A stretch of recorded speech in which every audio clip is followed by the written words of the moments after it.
I'm so tired of people saying that it's just a movie, it's just a comic book, it's just a TV show. No, it's not. Stories are the building blocks of our culture, of ourselves, even of our own psychology. We are a product of the stories we tell ourselves about our own past and the experiences on a daily basis, but also the stories that we choose to spend time with. What types of values or feelings or whatever are they promoting? What types that we like to spend our time around? They're going to shape us. They're going to shape our personality and character, and they're going to shape our perception of the world and the acts and behaviors that we put out into the world.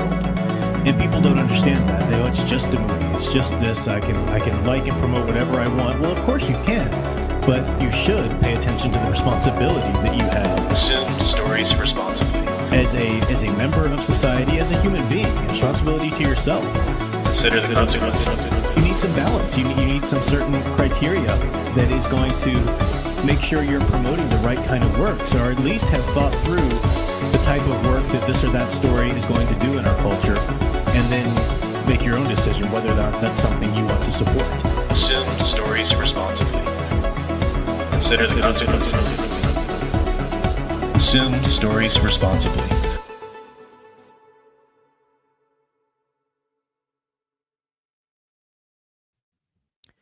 Hello everyone, I'm Professor Geek. Welcome back to the channel and welcome to another Office Hours live stream. Hopefully you can hear me okay, and hopefully video's okay and everything, because StreamYard is telling me that I'm like barely any connectivity, which I should be great connectivity.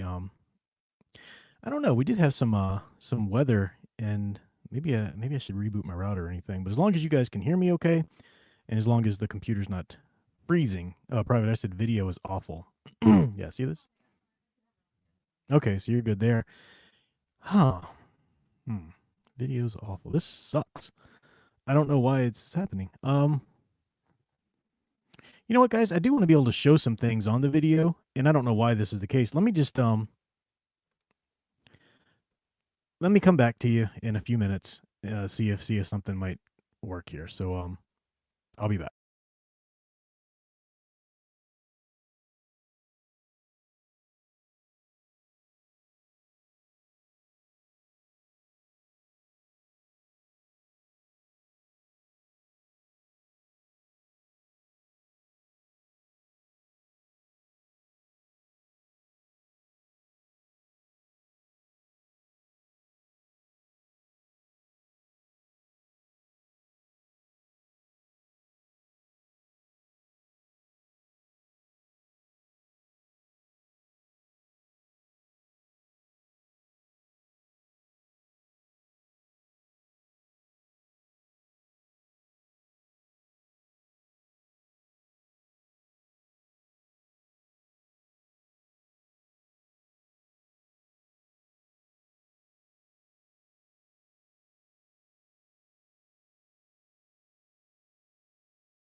All right. I think it's still messed up. I might have to reboot the router. This is this sucks. Well, guys, let me do that real quick because there's really no sense doing the stream if the internet won't cooperate. So let me do that real quick. I'll be back.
Fingers crossed. Fingers crossed this will work. Find out here in a moment. Yes, it did. Okay. I think it works. How's it sound? Looking better, you guys, on your end? For whatever reason, I think the we had some weather and internet was getting a little sluggish. I thought it was just my computer or something doing updates, but I think the router just needed to be updated. Sorry, guys. This is what you see. This is what you get from the Professor Geek channel. I'm not polished and slick and scripted and all that stuff. I'm just a real person giving you my real world, thoughts, sometimes opinions, sometimes expertise, sometimes. And that's what I miss about YouTube. I'm kind of saying that jokingly with myself here. Like, I can't even talk to you without my mic in my face. But I am always a little mistrustful. of these channels sometimes that are just like, they're just so polished, and they've got all the glitz and everything just looks just right, and they come on and they've got what I call like morning radio DJ voice, Well, guys, it's been a week since we've out of the election, and I tell you, boy, Hollywood is going crazy. We're going to look now we're going to take a look at the blah blah, and like, stop yelling at me. Take a breath. Just be you. Just talk. I hate that. I hate that kind of, YouTube personality. It just kills me. I don't watch those channels. I can't even take them seriously. They're just too slick and polished, I don't know. It's kind of like being a rock fan and your favorite rock band suddenly like gets a producer where everything is perfection. It's like almost electronic sounding music. It's like, no, you're a rock band. I want to hear the human element in there, Anyway, glad I'm here. Glad we're all good. I will go back and welcome the chat a bit. We are going to talk about some Batman fiction today. Not only just the two incarnations of the Batman 89 verse, the comic and the novel, but I'm also going to talk about some other Batman fiction that I've been reading, comics and stuff that I just think are really great. So we'll talk about that. But welcome. Unfortunately, I don't have the very first people who commented. I think it was Nathaniel Zalozball. Yeah, here we go.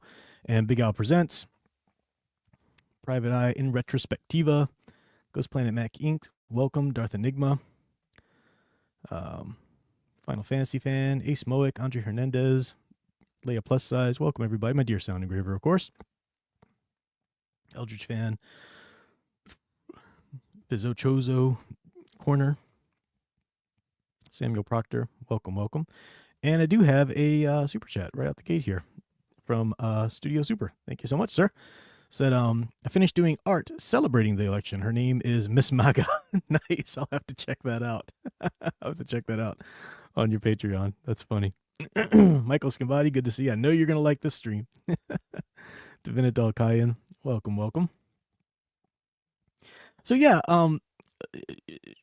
short answer to the question first, right? The question was, on the title of the stream there, the question was, does the Batman 89 verse live up to the movies? And what I mean by Batman 89 verse is DC or Warner Brothers Publishing, whatever, they're continuing their version of the events that would have happened had Tim Burton continued making Batman movies after Batman Returns. So first there was the Sam Hamm comic that came out, and he's already done like a second run, which I think is going to be in a trade paperback at some point next year. But John Jackson Miller just released his first novel, and he's writing a second one too. So short answer, does the Batman 89 verse live up to the films? Absolutely not. In no way whatsoever. Horribly written. Absolutely yes. 100% respecting and in the spirit of and celebrating the Batman 89 films. Now I'll go into detail and talk about those. First, I think I'm going to talk about this, because this is the new novel. Trying to get that glare off of it. Batman Resurrection by John Jackson Miller. You guys have heard me talk a little bit about the comics before, or the John Jackson Miller novel before and everything. This camera's a little... Oops. No. Ooh, that's close. Let's see. Yeah, maybe that's good. Good old webcam there. Trying to make it look right, otherwise it distracts me. Good enough, close enough. Thanks to Fan Man for giving me the DC Superpowers Batman, but I gotta showcase the actual 89 figure there too. So I've mentioned before, John Jackson Miller, one of my favorite writers, if not my favorite, one of my favorite. Everything he's done in Star Wars, I think, is wonderful. The Star Wars EU stuff, I don't read any of the new continuity, which he does write some of, some of like Timothy Zahn and some people are writing for Star Wars, making a buck. I'm not interested in Disney's new continuity. But John Jackson Miller, I've just loved anything that I've read of his. The thing I like about John Jackson Miller, it's not just that, he's the best writer ever. He's meticulous. His stories are so perfectly crafted.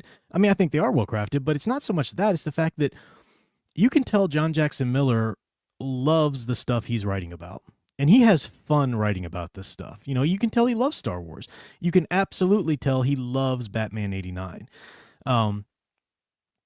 if you follow him on social media or whatever, or you've read some of the articles he's written, he's almost like a Batman 89 historian. He loves the movie.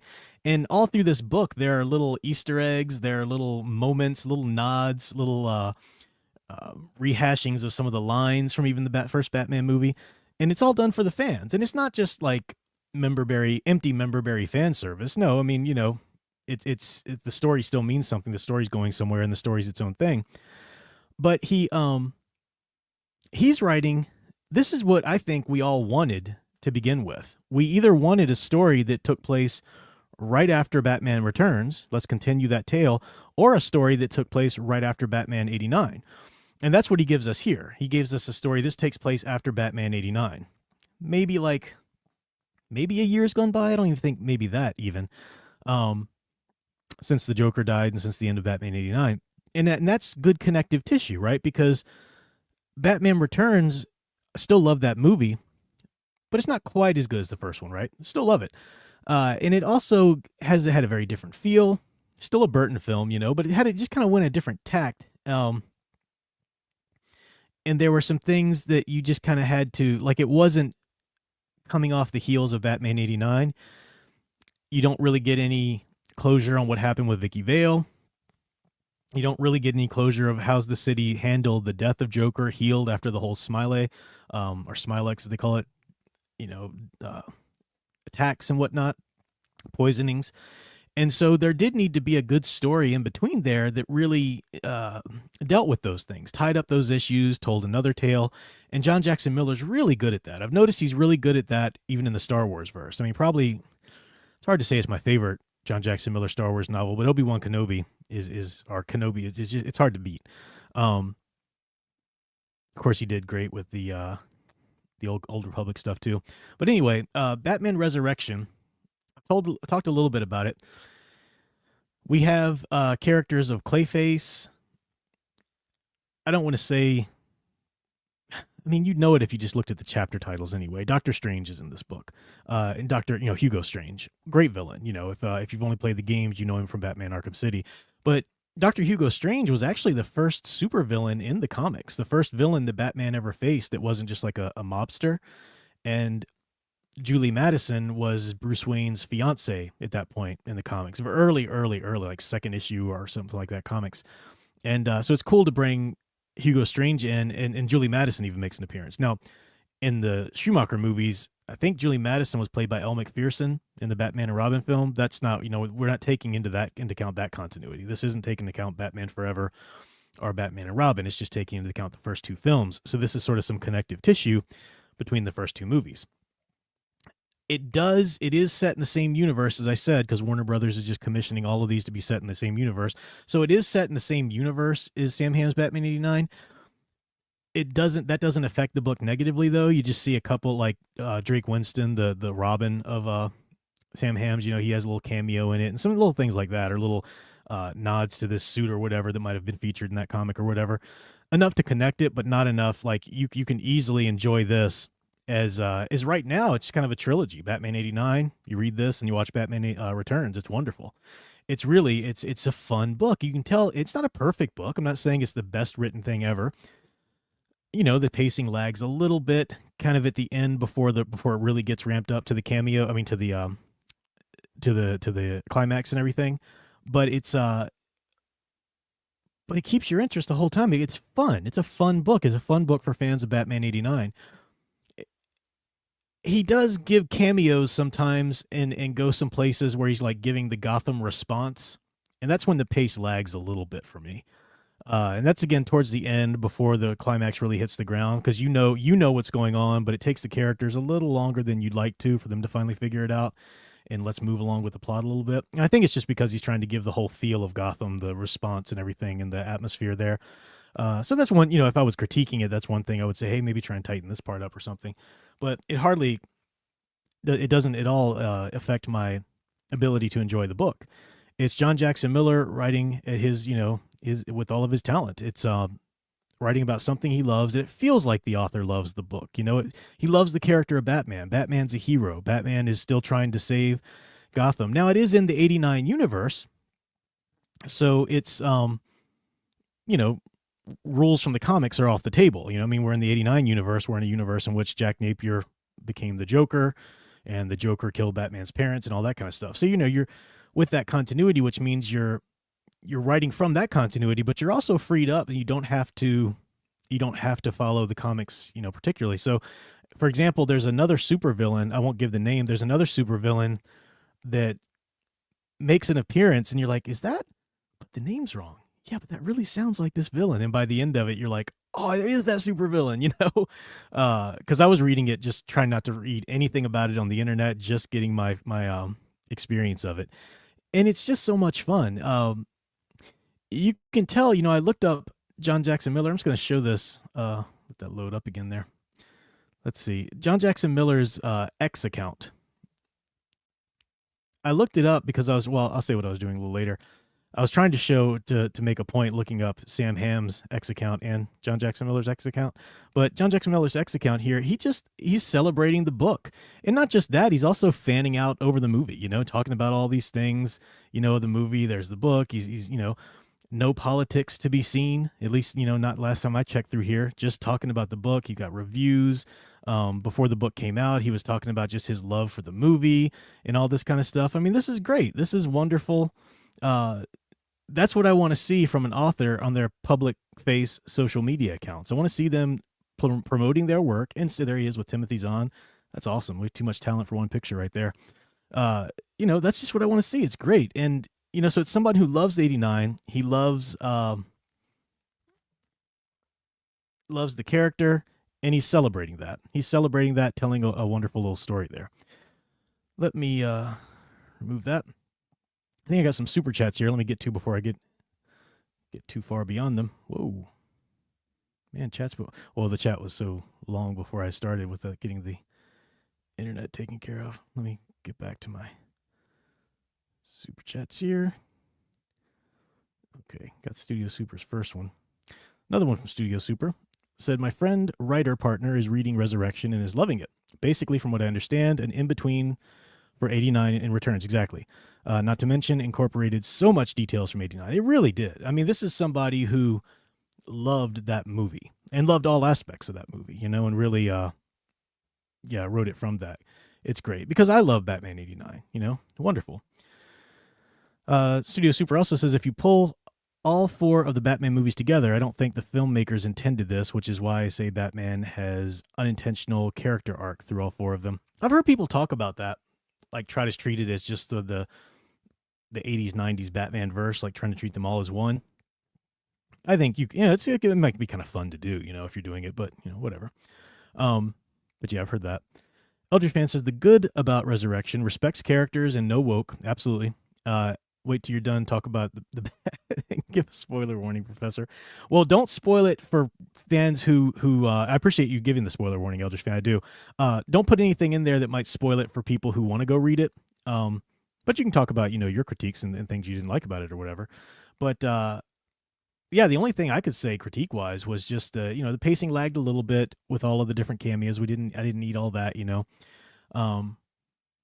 Vicky Vale comes off as a little bitchy at first, just at first. But, you know, you do have to try and she also doesn't come in until quite late in the book, so you do have to try to explain where the heck she is by the time of Batman Returns. But I will say I really did like the ending between her and Bruce. It wasn't the ending I was fearing that would happen. It was actually a nice ending. So I'll just say that not to spoil anything. And my dear Sound Engraver said, pretty rad to see a writer who loves writing this. Exactly. I mean, if you're going to write, well, see, this is the thing. If you're writing a fan book, a franchise book, you should love it. You should love it. Even if you came to the love of it late, you know, maybe someone offered you, hey, would you like to write a novel for this franchise? And you go and look up and research the franchise and then start to really like it or whatever, you know, okay. But it works best if it's a longtime fan of this franchise. Too often, though, writers who write franchise novels, you know, pocketbooks and Star Trek and all this kind of stuff, they're just working for hire. They're contractors, you know, so they'll take any job they can get. And quite often they get a job knowing nothing about the franchise. They've accepted the job, and they, you know, the if you do your job well, you would go do some research before you write it. But quite often, they're not even like that into the franchise. They're just, okay, I learned what I have to write a story. And for a writer to remain interested in what they're writing, they're going to make changes and make it their own. And if what their own is doesn't match up to what the franchise is, it's like, man, why did I read this? Why does this exist? That's a bummer, you know? But that's luckily not the case for Batman Resurrection. Andre Hernandez, $5, said if 89 Batman kills, would it be disrespectful or lore accurate? You mean in the comic? What are you talking about? So I don't know how much you probably are building on or knowing, but yeah, in the Tim Burton films, you can't deny that Batman has killed some people.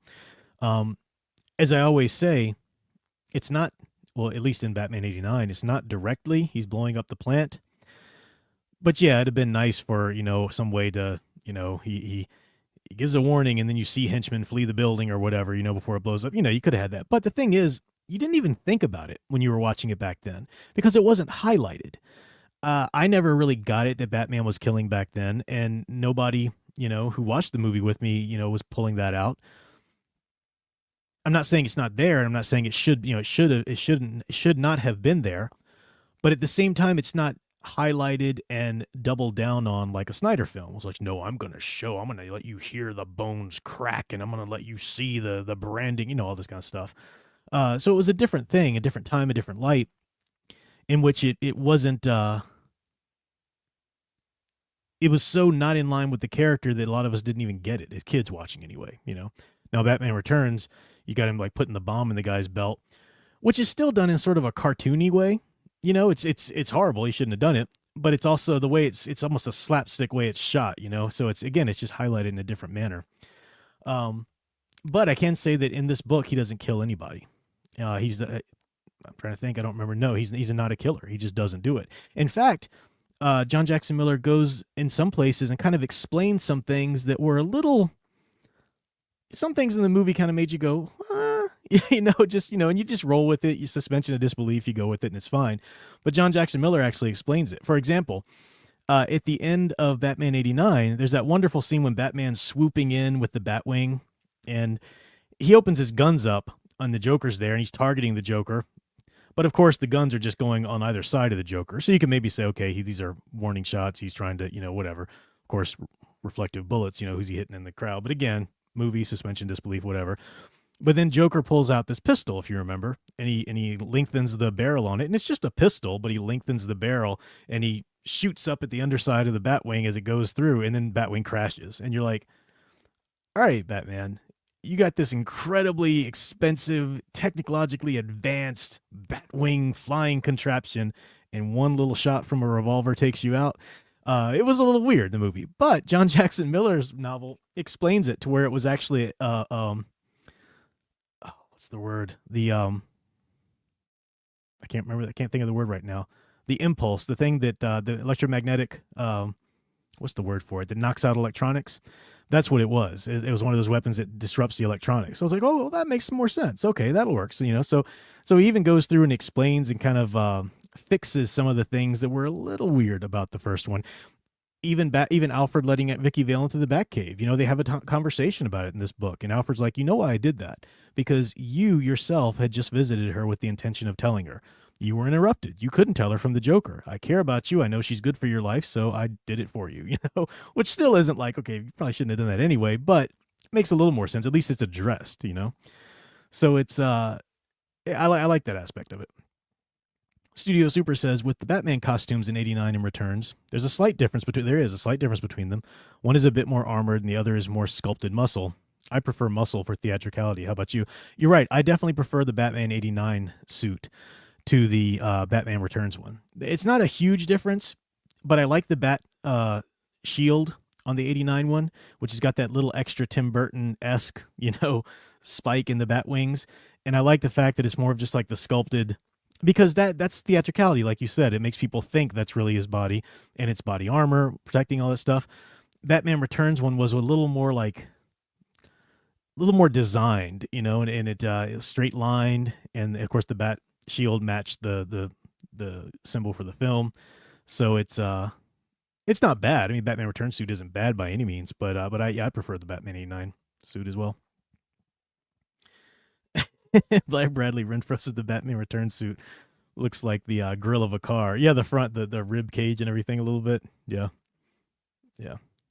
Um, you guys keep asking me. Sam keeps asking me about what'd you think of the Mike Tyson, and I don't even know who this Jake Paul or Logan Paul.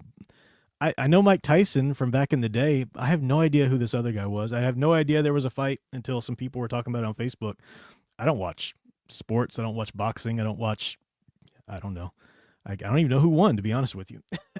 I just don't care about that kind of thing. I like my fights fictitious and in books and comics or movies. Another Studio Super Chat. Thank you. So I was saying that too. In fact, I always thought of him leaving that tray with the bullet in it was his way of telling her. Yeah, you're right. You're right. I didn't think what you're talking about when Bruce Wayne goes to visit Vicky and he puts the tray in there so that when Joker shoots him, it hits the tray. Yeah, it's because you got to wonder, like, if Bruce Wayne lets his hand show a little too much and you start to see a little bit too much how skilled and wily Bruce Wayne is, anybody would start to wonder and ask questions and make connections, So yeah, that's true. I never thought about it like that, but interesting. Apparently you guys, the fight sucked hard. Oh, they're influencers? The Paul brothers are influencers? Is that real? Is that true? So he's just like a Twitter guy or something who wanted to fight Mike Tyson? That's hilarious. Yeah, I don't know anything about that. Couldn't care less. Imaginative Hobbyist says, I like how Miller tried to echo some of the classic horror movies with Clayface's story. Yeah, he definitely thought a bit about how Tim Burton might have treated the character if he had the chance. Now, see, I'm glad you said that, because that's the key. And, my question behind this stream is, does the Batman '89 verse, does it do justice? Is it up to the Tim Burton films? And you'd have to think about that, right? You'd have to think about, not that you need to go find out exactly what Tim Burton would have done. We know some things he would have done, like he was planning on hiring, what's his name, the Wayans kid as Robin. So, you got a black Robin in the comic. That's all fine. And, certain things like that, would have been done. But otherwise, there was no other scripts written, or if they were, they don't survive. And you've got to just think, okay, is this in keeping with the vision of those movies? Is this in keeping with something that Tim Burton would have done? And then there's your own, artistic license. I mean, John Jackson Miller is a writer and a creator in his own right, so he's putting his own stamp on it, but he's being respectful and celebrating, the novel as it was. I'm trying to think, is there anything else I wanted to say about the novel before I start to compare this to the comic or not? Let me check with some comments here before I move over. Maybe it'll jog my memory if there is anything else. Oh, you guys are still on about the fight. Was this a big deal? I had no idea. Until today when people were talking about watching it. I guess it was over or something. Dr. Y, thanks for showing up there. Good to see you. Thanks for the super chat. He said Batman the Animated Series would not have existed if it weren't for Tim Burton's Batman. Absolutely. Batman Animated Series took so much from Burton's Batman. The Batmobile design was different in the animated series, but you can see it was, based on that idea from the Burton. The music, of course, taking its cue from, it started with Danny Elfman's theme was the theme for the opening, and then what's her name, Shirley Jackson, who did the music for the show in general, took her cue from that, definitely. Yeah.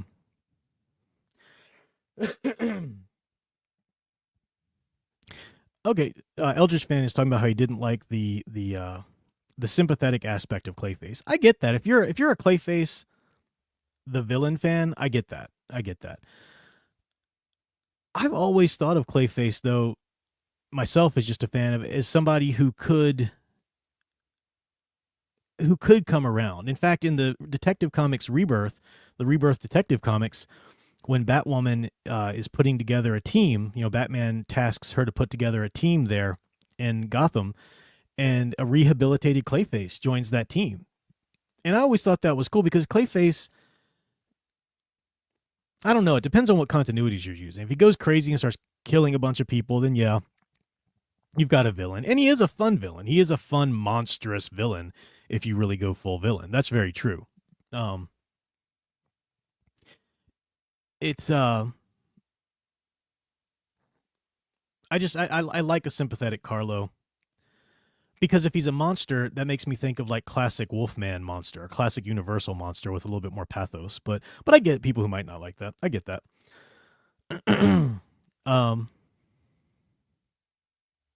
Nice. Brady Ramsey says this 89 comic continuities make me want a comic continuity of the 1990 Dick Tracy movie. I like that Dick Tracy movie as a kid. I didn't see, I haven't watched it in ages. I need to watch it again, but I remember enjoying it. I didn't, is it on the level of Batman 89, the movie? No, of course not, but I didn't see why it was so panned. I'll have to watch it again with some fresher eyes. I do have it. That's actually something I should watch maybe this week or next week. I'm glad you brought that up.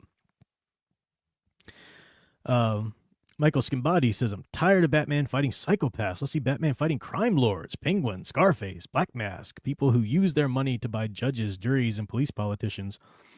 Well, that is one. It's interesting because Batman, in most continuities, when he comes on the scene, it's crime lords, right? It's mobsters. Gotham's being run by mobsters. And Batman comes on the scene to end their reign and so forth. And then usually the trajectory is once Batman's on the scene, there's an escalation. The Nolan films, as much as I don't like a lot of things they did, that's one good thing that they did, right? That, at the end of Batman Begins, suddenly this Joker guy shows up because if this hero is going to come out here all theatrical and doing this stuff, well, villains are going to match, So you do have the insane, monstrous people like that too. But it is fun, like you're saying, when you get them both. And I will say that Dr. Hugo Strange in this is very much somebody who plays both angles. It's a pretty fun villain to follow up from the Joker. It's fun. There's a lot of little things. I don't want to say everything that because I want people who want to read the book to discover that for themselves, But it's yeah, it's good. All right.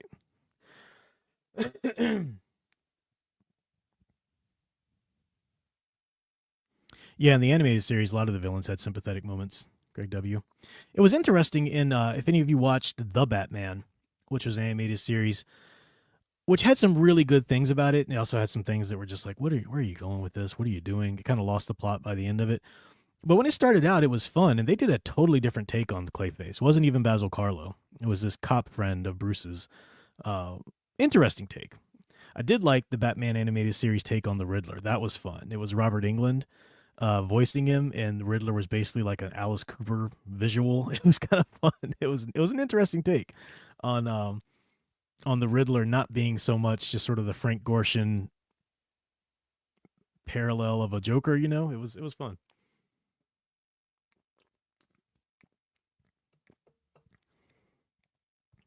Okay, so everything I said about, and I've given a review of Sam Hamm's Batman 89 before, but I want to give a little bit more in depth. Everything I said about John Jackson Miller's novel Resurrection, loving the movie, loving the character, wanting you to, have fun with it, get into it, throw all that out the window with Batman 89. And you might say, how can you say that? Sam Hamm wrote the original movie Batman 89. Okay, no, he didn't. Sam Hamm wrote the first version of the script for Batman 89. He was developing it with Tim Burton in the early stages, and he wrote the first version of the script. Something happened. I think there was a writer's strike or something, so Sam Hamm couldn't go on and be part of the project more. So as they're on site, they've got another writer who came in and rewrote a lot of stuff. Some of things from Sam Hamm's script do survive, and they're good things that survive in the Batman 89 movie. I'm not trying to pretend he doesn't get credit for that. But he also wanted to do some things that just didn't make sense, or he said no to some things that actually worked in the movie. So another writer came on, I'm blanking on the name, plus the producers for the Batman 89 movie were very hands-on. They kind of wanted to be directors. They're more hands-on than your average producers are. It was still Burton's baby. He was the director, but they were more hands-on. And there was a lot, if you watch, read the documentaries, do some research, there was a lot that was sort of written on the fly, rewrites on the fly. This movie ended up being a very different film by the end than it was on the paper at first. And sometimes that's a bad thing, but in the case of Batman 89, I think it worked overall well. So you think, okay, now remember that Batman 89, this comic, Sam Hamm's comic, this came out before John Jackson Miller's Batman Resurrection, okay? So this is very recent. This came out before it, a year or two ago.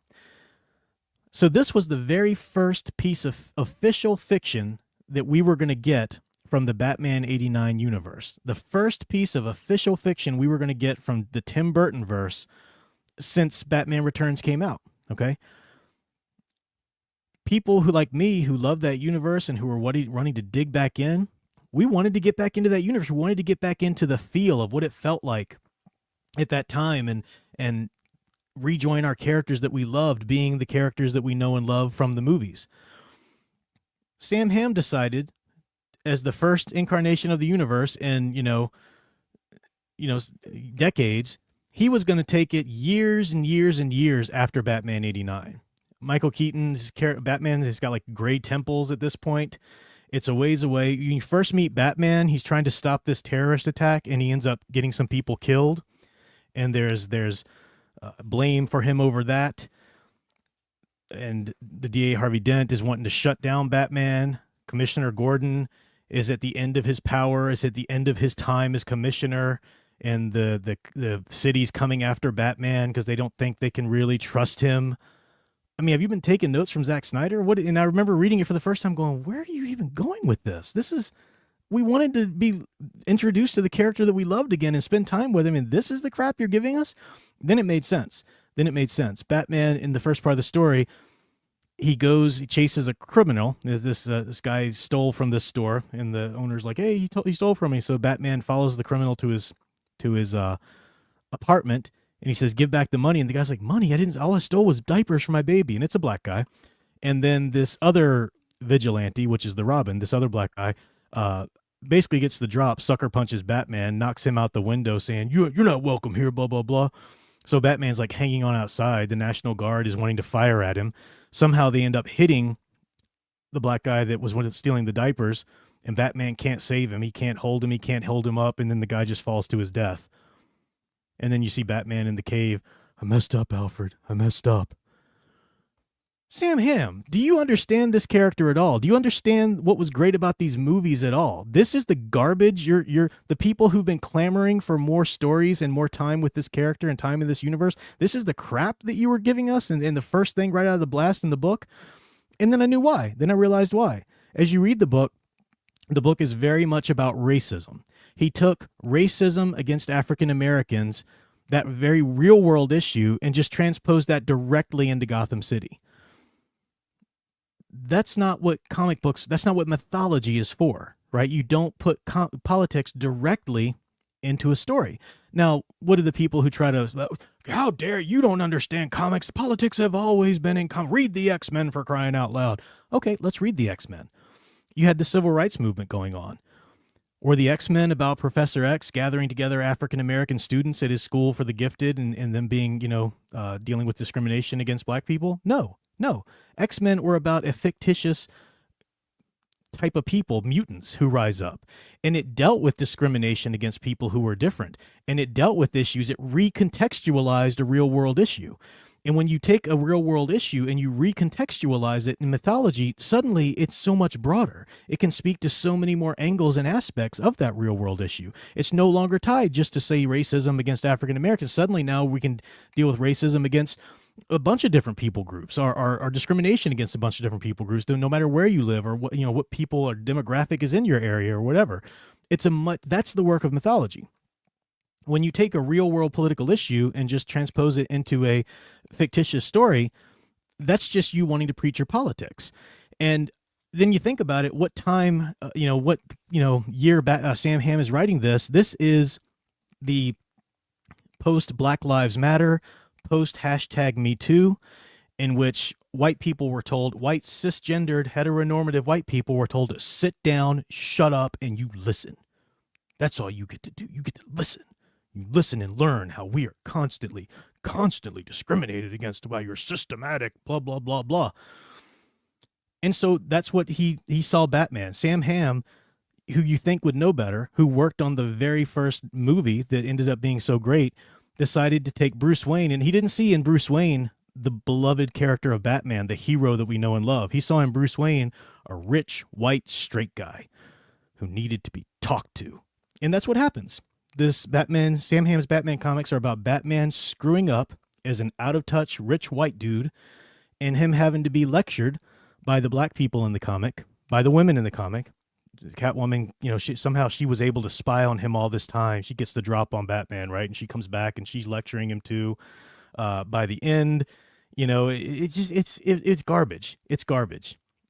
I haven't read any of the new comics of the second run he's doing because I don't want to spend any more time in this universe. Screw this universe. I want nothing to do with these characters or with the things that happen in this. That's why I'm praying that John Jackson Miller's next novel, it's going to be called Revolution. And I think it will be. I think it'd be a ridiculous mistake. I mean, yeah, he can't go after Sam Hamm's continuity because Sam Hamm's still writing that stuff. So I'm pretty sure John Jackson Miller's going to write his next novel, either a second installment between 89 and Returns or right after Returns. That'd be cool too. You know, and before Sam Hamm's stuff, you know, goes off. But that's what this is. It's garbage. Even the art is there's some wonderful likenesses of the characters. Okay, I'll give them that. The likenesses of the characters are wonderful, but it doesn't feel like the Burton verse.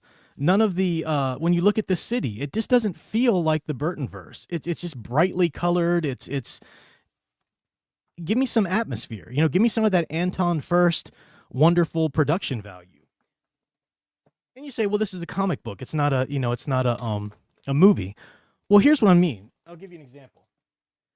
This is the comic adaptation by Denny O'Neil for the first Batman 89 movie, and Jerry Ordway did the art. And look at the let me try and get a cityscape version. The adaptation of the story itself isn't great. I don't think they gave Denny O'Neil enough pages, so it just kind of looks like Cliff Notes. Leaves out a lot of cool things in the movie and goes a little too fast. But I mean, that's the feel of Gotham. You know, the smokiness, the colors, the gothic look, or even. I've been reading a lot of the Dark Knight Detective collected trade paperbacks because I love that line. I mean, and that's, you know, very gothic, very, you know, that feels like a Burton-esque, you know, universe there. So what I realized about Sam Hamm's Batman 89 is this was not a continuation. This was not a writer trying to say, okay, what was so great about those movies? Let me go back and capture that and continue the story. Sam Hamm's comics were a post-Black Lives Matter, post-#MeToo writer dragging this old universe into his political climate and preaching politics through it. That's just the cold, hard truth. You can't even deny that. No one can look at the Sam Hamm book and say it's not being political. It's 100% politics. It is. And you don't put politics in a comic. You don't. If there are real-world struggles, issues, whatever, you broaden them and recontextualize them so that they're not politics. It's a recontextualization of an issue. Like, for example, the original Star Trek series. Remember the episodes? You Trekkies will know the episode title, but the episode with Frank Gorshin, when they encounter the planet and one group of people on the planet has like a black right side of the face and a white left side of the face, and another group of the people has a black left side of the face and a white right side of the face, and they hate each other, right? And the Enterprise crew can see, but you're basically the same. There's just a difference on what colors on either side of your face. You both still have the same colors on your face. So that's a recontextualization. And yeah, it does speak maybe more to racism because it's about skin color there, but it speaks to more than that. It speaks to what about religious struggles in the past that got pretty violent between like Protestants and Catholics, especially back in the day when their first stages of Protestantism was still pretty much in line with Catholicism. You know, there's some key issues that were important differences. I'm not minimizing those, but you know, that kind of thing can speak to wider issues, but you don't get that from a lot of writers today. You just get them really mad about something, and that's what they want to preach. Now, to prove this, I'll do this.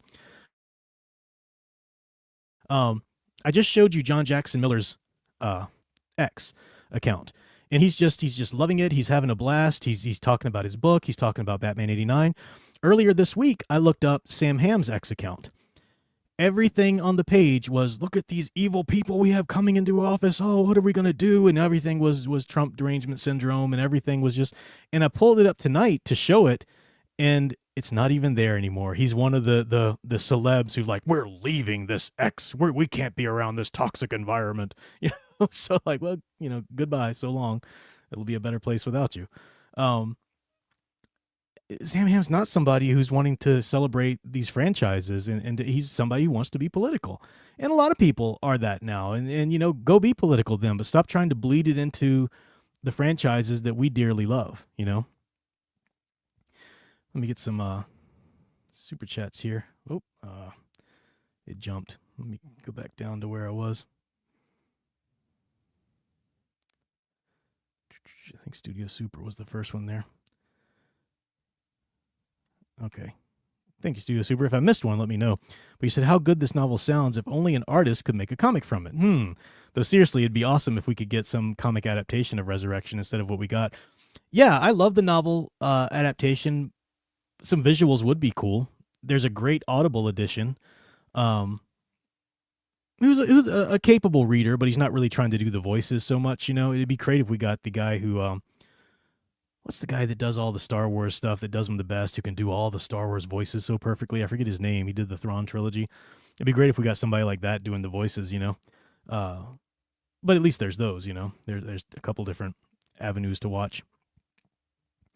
Studio Super said, in terms of people who are activists in comics and storytelling, the question who you should ask these people are, what do you love more, these characters or your activism? And then let them show themselves. Yeah. And they'll, like the Kelly Sue DeConnicks of the world, you know, they'll try to pretend there's no difference. There's no difference between these characters and my activism because they've always been the same. No, they haven't. Cupcake, go back and look at the comic books that you're trying to use as proof of this. It doesn't work. It doesn't happen. And I don't know. I mean, you know, part of me is like hesitant to even talk about this tonight because I've been burned on this before, where you come out in support of an artist who's just giving you politics-free work, and then they hear you say that their work is politics-free, and they like lose their mind, and they're like, no, I definitely am. You know, so like part of me is envisioning John Jackson Miller watching this somehow, some way, and going, that's crap. I am very much anti-Trump and blah, blah. You know, it's like, ruin it, guy, ruin it. That's what David Avallone did. David Avallone just showed his petulant little child ass. There's no other way for me to say that, pardon me, but that's just it. When I dared say that his Elvira comics were great because it wasn't like shoving feminism in your face or anything. It was just a good story. Well, he lost his mind. How dare anybody say that he's not 100% crazy feminist? So he did this interview talking about my review, basically, of how, you know, they were saying it's not feminist, but they don't understand what feminism is. And then in the very next issue, he had Elvira walk through hell, and then had a bunch of fanboys who didn't like the Disney Star Wars burning in hell. And that was his answer to that. That's the woke ideologue's answer to somebody who likes your work. A fan who likes your work and said it wasn't pushing politics in my face, it was a great story. That's the woke ideologue's answer. Screw you, I don't want you reading my books. So, I mean, they're psycho, you know, they're psycho. I have no idea what John Jackson Miller's politics is, and I hope I never do. I hope I never do. I don't doubt for a second that if I had to gamble on it, he's probably lockstep with a lot of the other entertainers in Hollywood or whatever, but I don't know, and I love that. I love that I don't know. I love that he's about just talking about his work, and, you know, I'm not saying he has to be against this politic or for these politics. I just like the fact that I can go there and see a celebration and a continuation of great fiction, great mythology, you know. Studio Super, thank you there. He said, Stan didn't even make the X-Men a commentary to racism. You're right, yeah. He realized fans were drawing parallels, and he rolled with it. Stan injected drama like he did with the other stories that made them interesting. Yeah, he wanted to, he was always trying to think of some origin story for his characters. Like, well, what if, you know, now this gets bitten by a radioactive spider, or now these people, now there's a super soldier serum. He's like, can't they just be born with it? What if I just get a group of people who are born with their powers? You know, so that was the start of it. And then there were people trying to say, oh, clearly Professor X is Martin Luther King and Magneto is Malcolm X. Like, no, they're not. Stop. Elder Finn said, artists have no power, so they must ladder power. Oh, you mean like the artist of the comics? Or they don't get the good acting parts or the contracts? Oh, you mean, see, I don't have any respect for that, though. I don't have any respect for the actors or artists who are out there playing the game, because that that links you. I'm sorry, that's guilt by association. That links you to those things that are being shoved in our face. I mean, thankfully, a lot of Hollywood is shutting up right now, but whew, a lot of them are going crazy. Hollywood's realizing that they've lost power. This is something I was going to say too. Those of us who don't want politics in our stories, don't want to be preached to, we want to be told a story, we want to be entertained, and we want, good mythologies that work out struggles and make comments and things with their good art, but aren't propaganda, aren't people trying to, work out their own anger or vent about politics. We're at a good place right now because Hollywood is waking up. Portions of it anyway. A lot of the celebrities, the De Niros, the Clooneys, the Whoopi Goldbergs, they're just, kicking and screaming and having temper tantrums because people aren't listening to them anymore. Or it's become evident that people never really were listening to you. And they're refusing to let go of that power that they somehow thought they had. But a lot of people are. And ratings are slumping. And there's a lot of stories about Hollywood wanting to make some little changes here and there. We have an opportunity right now, which is going to be squandered. I'm just going to tell you that. It's going to be squandered. No one's going to make good on this opportunity. This happened when COVID was in full swing and the movie theaters were all but shutting down. Hollywood was losing all kinds of money. And remember I said, guys, we have a chance right now. We have a chance to refuse to go back and give them their money unless they listen to us and give us the kind of stories we want. And as soon as the theaters opened again, as soon as everybody flocked back to the theaters, the fandom menace was there front row waving their cash in. Take my money. I need that content. I got to consume that content so I can go home and make my own content, griping about that content. And, the fandom menace is the biggest problem with this. But it's going to happen again. We've got an opportunity right now with Hollywood seemingly waking up, ratings plummeting. And it's because of the normies, right? It's the normies that showed that they're not interested in it. The fandom menace out there reviewing each and every episode and watching everything and pushing it out there and making everything as relevant as they can. They're not helping. They're not working against this. But the normies woke up. And that's a great thing. Will people be able to continue to remain strong and not just consume everything that's shoved out after this? But what if, but De Niro plays in this movie and I kind of like that, so I kind of want to go support that. Grow a backbone or get out. Yeah. Dr. Weiss, politics have permeated modern media as of late. It's hard not to see. It's like the sequel to the Lion King remake has a white lion as a villain. I think, is that the Scar backstory or something like that? I can't remember what that was. Eldridge fan said a conservative's praise is kiss of death for career. Yeah. But I mean, I wasn't even coming out saying like, I'm a strong Republican conservative and I love this book. No, all I said was it's a great, well-told story that doesn't push feminism in your face. Oh, couldn't have that. Can't have that. Just what a, and I just burn all my comics of that. Couldn't care less about it. He's having to like crowdfund his books now, which I don't for a second, imagine that's all because I stopped reading his comics. But I did, tell everybody that I was encouraging to, just forget this guy. He's not worth it.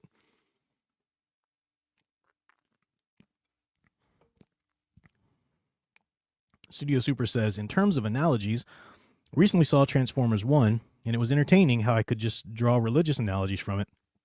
I liked the movie, had solid hero's journey for Optimus. Yeah, I haven't heard about that, and a lot of people were saying they liked it. Again, Transformers, I need to get on the ball with that. Because like I said, I never watched it as a kid because mechanical, not real, like not actual faces, not actual expressions, but that just never appealed to me as a kid. But I do know that it's a great hero's journey and great, aspirational heroes in the cartoons. So I got like the first season and everything, I want to start watching it. And then I might check out some of those, the movie or two that people say are good. Magic Hobby says, I'm glad we got season 1 of Daredevil when we did. Yeah. Showrunner Stephen S. Knight has become very woke, doesn't even support a certain politician France. Yeah, so many creators have just gone nuts who gave us great things back in the day. But, Trump derangement syndrome, it's not just a funny saying. It's not just a, haha, you have TDR. It's a very real syndrome. I mean, it's insane. It changes people night and day. It changes the output that they get. It's very real. It's nuts. Uh, I'm with you, Bradley Renfro. I'm blissfully ignorant of current Disney Plus Star Wars content. I am too. Could not care less about anything that they do. Don't keep up with it. Hard pass, hard pass, hard pass. Yeah, exactly. Leia Plus says, just wait. All YouTubers will be drooling over Wicked. Probably not Wicked, but maybe, I don't know. But yeah, they're not actually out there fighting a good fight. They're not actually out there pushing for any change. As I've said before, the Fandom Menace is a part of the same machine that woke Hollywood is. It's all the same machine. There are different sides of it, but it's all this money-making machine. I mean, the Fandom Menace doesn't want woke Hollywood to end. Then they wouldn't be able to make any more money themselves by griping about it, you know?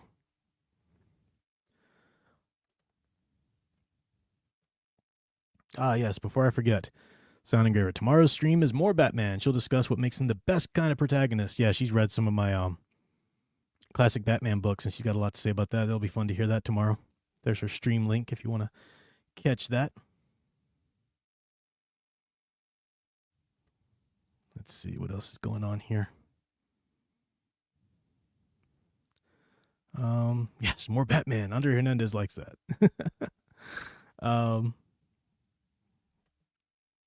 Studio Super, I'd say Transformers 1 is a good jumping on point for anyone wanting to get into Transformers. Even the old comics, I mean, and even the old cartoons, like you would recommend I start with Transformers 1 instead of the classic cartoons? I always thought the classic cartoons would be the place to start. But I don't know anything about it, so maybe I'm wrong.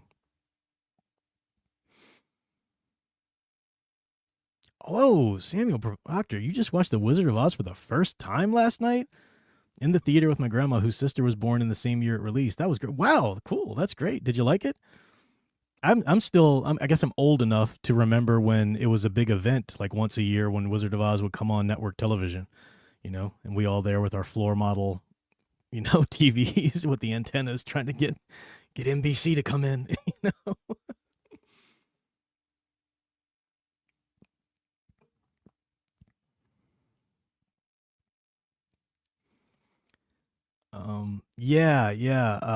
Horrid Films. I'm curious how Gun Superman will do. I predict that the Fandom Menace will be all over Gun Superman because he's trying his best to say the right things about the character, right? He's not. Anybody who truly knows the character will see you don't call Superman a big galoot. You don't say that his greatest weakness is he won't kill people. You don't say those stupid things about Superman. But he's trying to pretend that, oh, this is great, this is great. The Fandom Menace are going to fawn all over themselves about that movie when it comes out. Guarantee it. Guarantee it. Because they've got to have a win every now and then, right? They've got to pretend that, okay, Hollywood did this. See, we're making progress, guys. We're getting the message out there. You know, this is what we want more of. We want more of the Joker.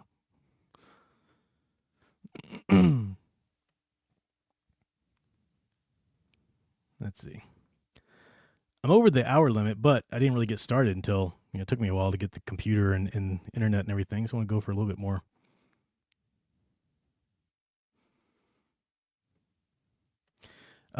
Craig W. said, I'm on the left. I'm genuinely curious. Is there any art that has a left message that you still enjoy? This isn't gotcha. This is a good faith question. The example I'll give you for that, I'm sorry, I don't really have like a comic or anything example, but the one example I can think of is Steinbeck's Grapes of Wrath. And I know this is a different time and all of that, but Steinbeck was a socialist. If you read Grapes of Wrath, it's very much a commentary on the politics of the day and the state, the common worker, the plight of the much a commentary, all of that. But all of that arises organically out of the story, which is about these people who are examples of real people that had those kind of plights in the day. And it's a very artistically made, written story. Even the movie by John Ford. I think it was John Ford who did Grapes of Wrath. Very artistically done. I'm not going to really watch it again because I just, I don't know, whatever. I'm just not really into the, I guess the modern implications for that kind of commentary back then. But I will 100% hold that novel up as a high piece of art because I think it was incredibly well done. I hope that's sort of a good answer for you. I know it's kind of an older book and stuff. I'd have to think about it to give you any kind of modern, if there is a modern example of your question. Because that's the thing, and I'm glad you're here and I'm glad you said that because I'm not, as I said, even on my streams, talking about how, the ridiculousness of politics and academia. I said a number of times, I love that there are people who are either on the left fully or just don't support Trump for whatever reason, but who are just level-headed and adults about it, and who aren't hating and false binarying everything, and yeah, for me, it's not about I need my art to have my politics. I just want my art to be art, which means it's not going to be written from a political standpoint first, if that makes sense. Studio Supers, Transformers 1 is a prequel. Okay, telling how the characters became who they... Oh, interesting. Okay. Yeah, see, I'm really unplugged from that. That's interesting. I didn't even know that. Thoughts on Superboy Prime? I feel like him going evil is wrong, like Hal Jordan. 100%. Couldn't agree with you more. Yeah, Superboy Prime, when he first came about, cool character. Love that idea. Really love the concept. Superboy Prime going crazy and punching holes in the fabric of reality. Just dumb. That's when comics get a little too convoluted. And I didn't like the fact that that's what brought Jason Todd back from the dead. I don't support the idea of bringing Jason Todd back from the dead anyway. Sorry, Red Hood fans. But if you're going to do it, I think it needs to be done more in the line that Under the Red Hood did, the animated film. It was like a Ra's al Ghul thing.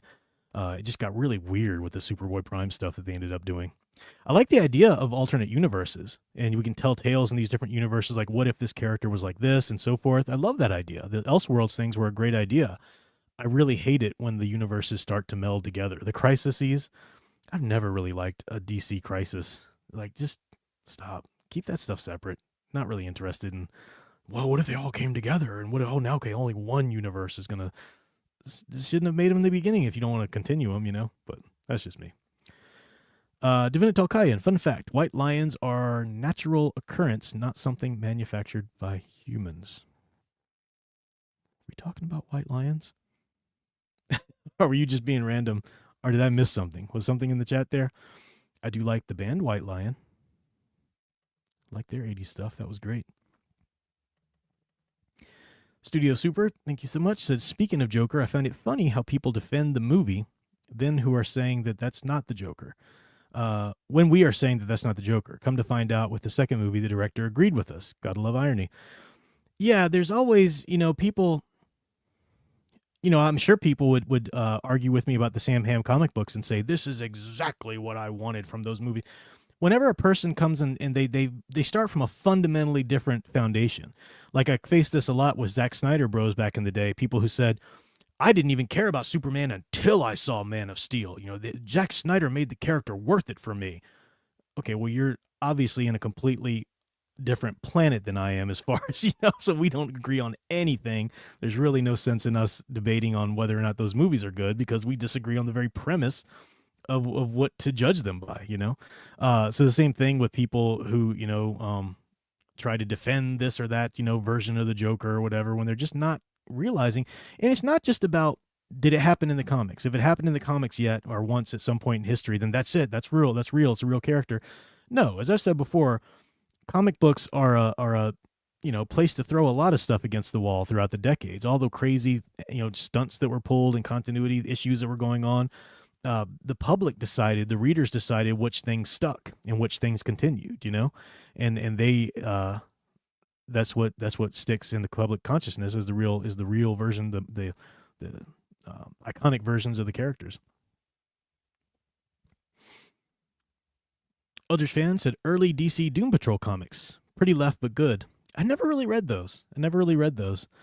Green Arrow. If Green Arrow is written well, I mean, his character, he is kind of your typical, and I say this in quotes because he's kind of plays into the stereotype. He's the leftist bleeding heart, because he's a rich guy who was a, brat playboy, and then suffered these things, saw the plight of people, who didn't have, and he's a character. I remember the Rebirth Green Arrow comics were fun because it embraced that aspect of the character, but it's just embracing it because it's an organic aspect of the character, not, a way for a writer to, get a message across or anything. But I never really read the Doom Patrol stuff. I know that a lot of people love Doom Patrol. I just, for whatever reason, I never got a hold of it. One of these days I'll read it. Yes, Superman will be in the public domain 2034. Hopefully Superboy Kal-El will too. Well, I think if I understood it correctly, the Superman that's first going to come into the public domain is just the very first Golden Age Superman. So you don't get the flight, you don't get Ma and Pa Kent raising him, you just get the very first version of it, which is still good and it's still fun and things could be played with, but the version that's going to first come into public domain isn't exactly the iconic Superman yet. I think we'd have to wait a little while for that. Nathaniel's Lowsball says, I'd give OG Transformers a try, then Beast Wars, Transformers Prime, then T1 and the OG Prime. And one have different origins for Prime and Megatron, so it's fun to compare and contrast. That is so much for me to wrap my head around right now. I get what you're saying, and I know you're all that, yeah. But I just I'll just have to start watching One Incarnation, probably the cartoon, just because I'm kind of fun or looking forward to that, But yeah. Further context: the TLK prequel is allegedly the Lion King prequel allegedly making white lions and villain. Oh, that's right. I'm sorry. That's right. Someone mentioned the Lion King. Sorry. Trying to hold all these ideas in my thoughts and make order of all the things that chat are saying on the fly. And I should have gotten that Divinitel Cayenne. Thank you for clarifying that, though. Apparently they're making like the white lions, the villains or something. I don't know. Who watches that crap? Why would you watch that stuff? I just don't understand it. I don't understand it. We have a wonderful masterpiece of an animated film, The Lion King. Why do we need a live-action remake? Children don't need to see a live-action remake. It's not for the kids because all the other one just looks so old. No, it's a beautifully made animated cartoon. Kids can still watch that. Adults can still watch that. Who needs a live-action remake of this crap? Especially when a lot of the live-action remakes are trying to be pretty much frame-for-frame remakes, except for the little things they throw in to be political about it, like the live action of Beauty and the Beast. But let's have LeFou dance with a man and be gay at the end. It's just why. It's clearly no reason, no organic, reason for that in the character. It's just virtue signal,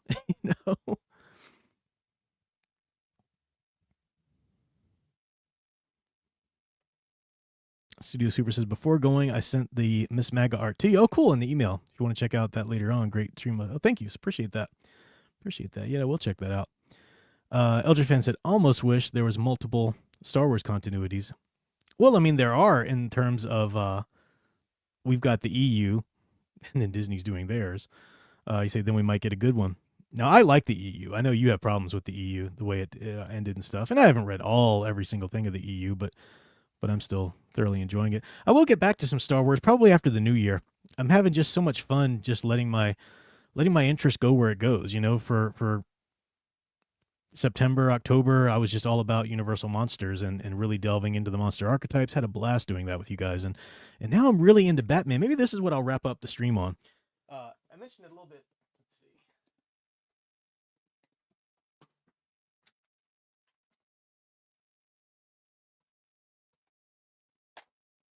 I wanted some good Batman stories. When I read or started reading or got the idea that I was really going to like Batman Resurrection, I wanted to go back to stories of that feel of Batman, First thing I did, I bought it years ago. I think I even showed it on stream, but I never read it. Talked about it. Batman Year 2. This is horrible. Horrible. The art's wonderful, but oh my gosh, is it horrible. And I don't think that's a slight on Mike Barr's writing all across the board or anything. He just made some really stupid decisions, which smack a lot harder or hit a lot harder in a weird way in our post-Snyder world now. But really, I wouldn't recommend reading Year 2. Not worth it. But as I said before, the Legends of the Dark Knight line was a line that came out after the incredible popularity of Batman 89. For ever since the Batman character created, it was Detective Comics and then eventually the Batman comics. Those were the two lines that featured solely Batman, and that was it. With so much popularity, they needed a new line because people were eating it up and wanting to buy more comics. So they did Batman.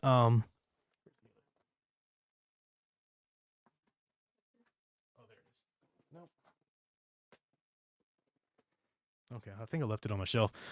Denny O'Neil started it out, Legends of the Dark Knight, and this is early Batman stories, but it's very much in the spirit of the '89 movie. It's still the Batman continuity.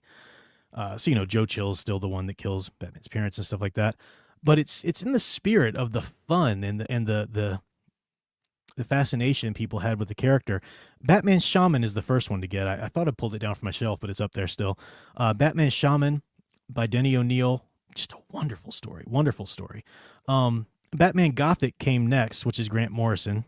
Grant Morrison is Grant Morrison. It's good stuff. He's got great ideas. I never understood why people laud him so much, because I don't think he's that great of a writer across the board. But Gothic's pretty good. It gets a little dark for my taste some places. One I really, truly love is Batman Prey. Doug Mensch, is that the way you say his name, I think?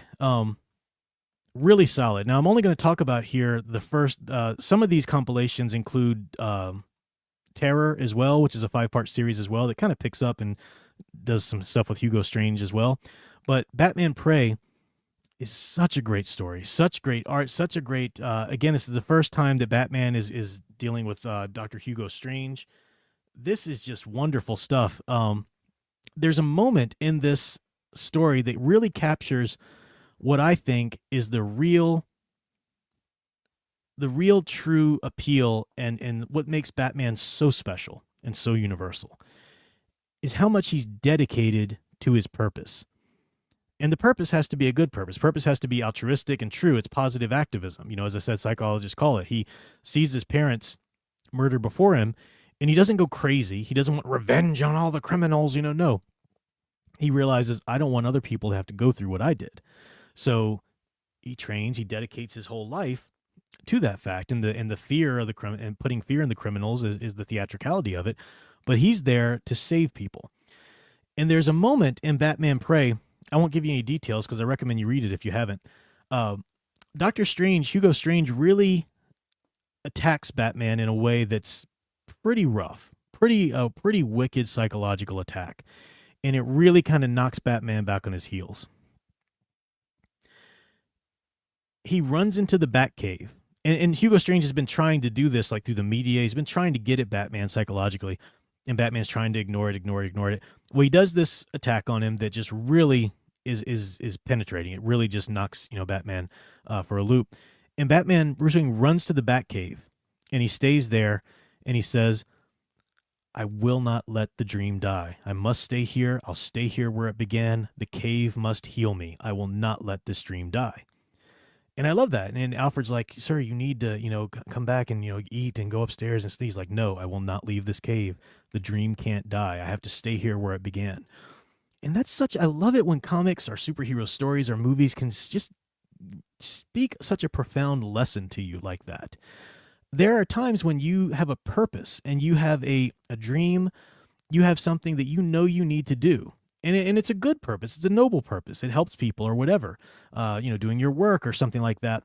But the world is just filled with people who will try to tear you down and try to discourage you from that, especially if it's going to make any kind of difference in the world. Your work, your art or whatever, they will try their best to get at the psychology behind it and discourage you and tear you down from that. And what's the answer? The answer is to go back where that dream began and let that place heal you. Let that sense of excitement, let the initial fascination with the idea that you had, let that heal you from these scars and wounds that the world is going to give you as you continue to fulfill this purpose, I thought that was just so great. That's the, a lesson like that too was from the end of the Superman Returns film. I've talked about that before. Save that for another day. But yeah, it's a great book. So I recommend that. And I think next up in the line is Denny O'Neil's Venom, which is haven't read in ages, so I'm looking forward to rereading that. Which would be quite good.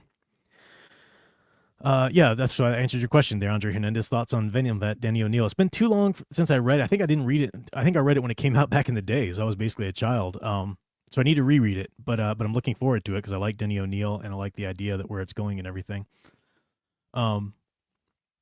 Andre Hernandez also says thoughts on Robin Williams supposedly be Riddler.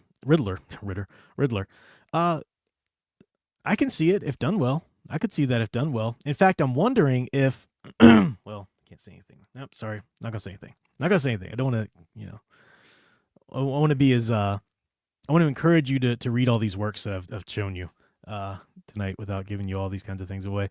But yeah, I could see it if it was done well. I can't remember why he didn't do it. I think it was he was mad that, I don't know, I forget the reason. Some actress or whatever or something or another. I forget. But could have been done well. Could have been good. Because I think Burton was going to cast Williams as Riddler, if I remember correctly. There's so many ifs and stories and whatnot that I might be getting some of them wrong. Mr. D-Man says, I like villains who don't know they're villains, like they truly believe they're doing good when they're obviously evil. Yeah, that is a type of villain, and that's a fun villain, right? The villain who they're so villainous from their core, that like Ra's al Ghul. But it's good for me to kill the people on the earth so that the earth can replenish and the earth can survive. It's good for me to kill all these people, you know? I mean, that's like, wow, you're crazy. And they're good, and they're good juxtaposed with somebody like the Joker, more anarchic, who's just, you know, kill because it's fun to kill, you know? And, you're what does he sell? The guy that he kills with the buzzer, Batman 89. You're a bleepity bleep bleep, but I'm glad you're dead. Oh, all right. So I am my voice is a little bit done now, guys. I wanted to go a little bit extra though, since it took me a while to get the stream actually properly started. But been a good stream. Had fun chatting with you guys. I don't think I missed anybody's super chats. I'm sorry I couldn't get to everybody's chat and comments because I know a lot of good conversations were going on here in the chat. I liked Penguin's. I thought Penguin's backstory in Batman Returns was perfect for a Tim Burton film. It's not the iconic Penguin backstory. He needs to be Oswald Cobblepot, who grew up, you know, in the shadow of the Waynes and so forth. You know, I like that aspect. But I thought, no, that's very much a Tim Burton-esque character, and that's a cool take in a Tim Burton verse, you know. So plus Danny DeVito, you can't go wrong. Danny DeVito was just inspired casting as the Penguin. All right, yeah, Santa Graver, thanks for the super chats. We appreciate your support. See, when you get married, guys, it's what you have is hers. Thank you, Leah Plus Size. Batman's not your passion, but very fun and great stream discussion. Thanks. It's been fun for me to rediscover my initial love for Batman, which came out of the '89 Batmania. Of course, it developed and you know, went to a lot of places, but you know, I talk a lot about Superman and things like that, and I'll get back to some Superman definitely, but had a lot of fun with Batman here right now and reading some more of this stuff. So that's what I'm doing at the moment. We'll get into some more stuff, other characters, other franchises later. But thank you guys for watching. Till next time, keep enjoying and digging deeper into the true blue hero stories you love.